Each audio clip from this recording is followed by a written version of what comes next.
found it not easy to help fun-sized kuma, the Piraiba that we just put in here.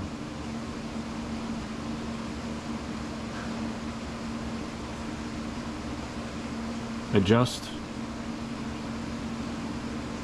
They keep biting her or him. So I got a pipe and now 2 sticks in there. The tail is the most beaten part. On the body there's only one big bite, but the tail is suffered a lot. And also other fins are too in a poor shape, and I don't know, maybe I was too optimistic about not seeing damage from the net. Some of it is from the net, some of it is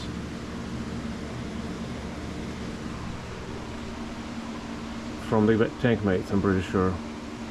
The blooded fins all tattered. The offenders that I caught were the newer, younger red tail, the lighter colored one, the one we call Beluc from Greg.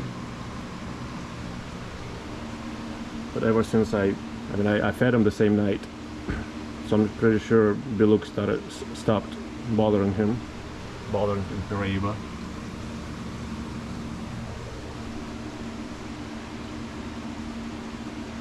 The same goes for the larger hybrid. He was also the one in the bubbles right now. He was also bothering it, but then I fed the tank as I said, and they ate. And the big paroon ate too. But I think the big paroon is the one that was bothering the Piraiba the most.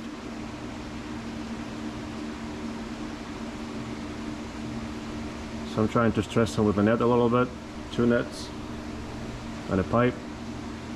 Actually push them around a little, so they see how they're all bunched up in the corner right now. The tank is almost empty. They're all in there. That's because of the commotion I made by pushing the Piraiba around, giving it a little stress. I'm sorry, Piraiba. Pushing the paroon around, giving it a little stress so it stops biting Piraiba on its mind. And the big paroon ate also that night when I fed everybody, so I don't know why it's doing that. It's sensing stress. It's normal predatory response to a stressed fish in its tank. It's shedding pheromones and hormones of fear and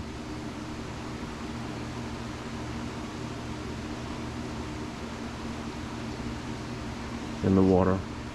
That's what they respond to. Maybe I should feed them tonight one more time. I don't know if they're gonna eat after that, after I've been swinging the net and the pipe in there. Usually there's no appetite after that. Everybody's afraid and sulking and not understanding why it's happening, what's happening.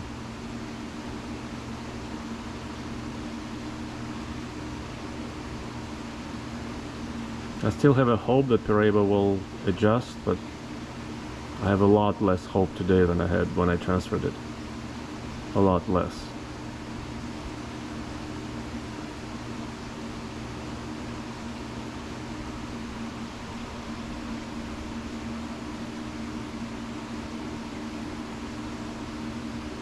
It's already nighttime. I've transferred it 2 days ago.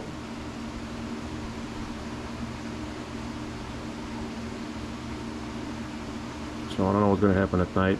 I'm gonna try and wreak havoc before I go to sleep, so everybody's still afraid. But then in the morning, if I find it dead, I wouldn't be too surprised. Of course, I hope it's not going to happen.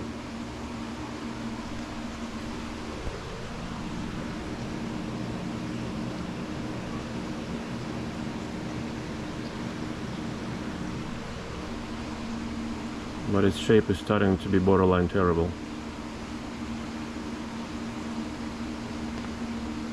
Every fin except for the dorsal fin is bloodied. except for the dorsal and adipose. Both pectoral fins, both pelvic fins, the anal fin and the caudal fin are blooded and tethered. And the nose is all damaged from pushing against the net 2 days ago, trying to drag me in the water with it.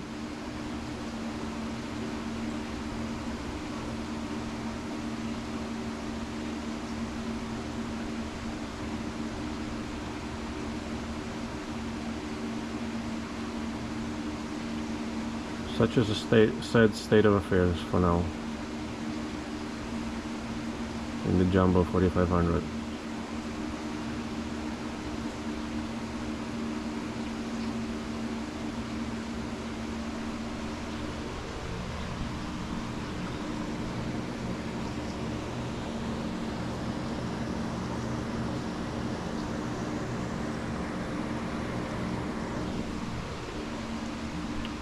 Yeah, most of the tail is gonna fall off even if it survives.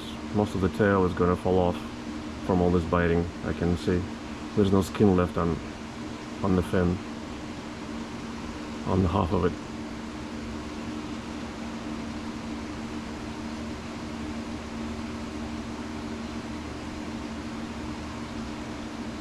It's gonna necrotize and die off.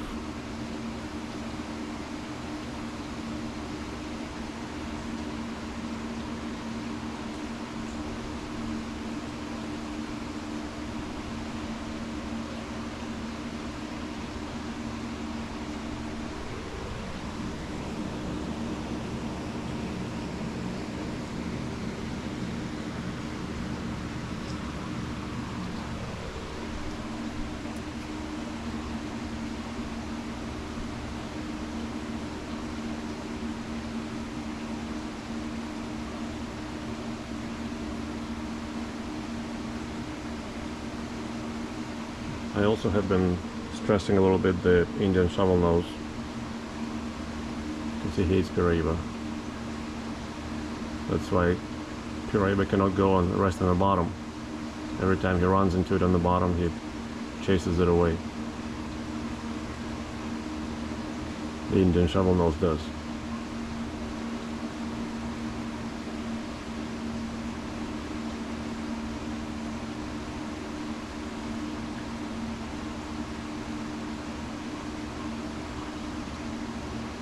It's not the first time that a similar thing has been happening before, many times. That's how many times we lost large old fish too.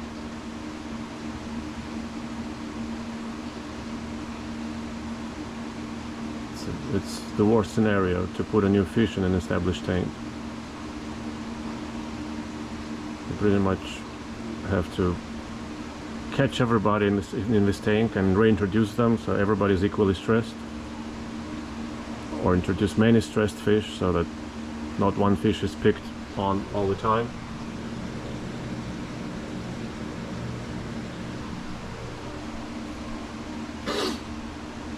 That's also the reason why I wanted to wait it out and transfer Piraiba to the 25,000 along with all the big cats. So everybody would be stressed there and not bother each other. And then they would all more or less adjust at the same time, and there is actually a good chance for not having such problems then. But right now this is a very concerning problem.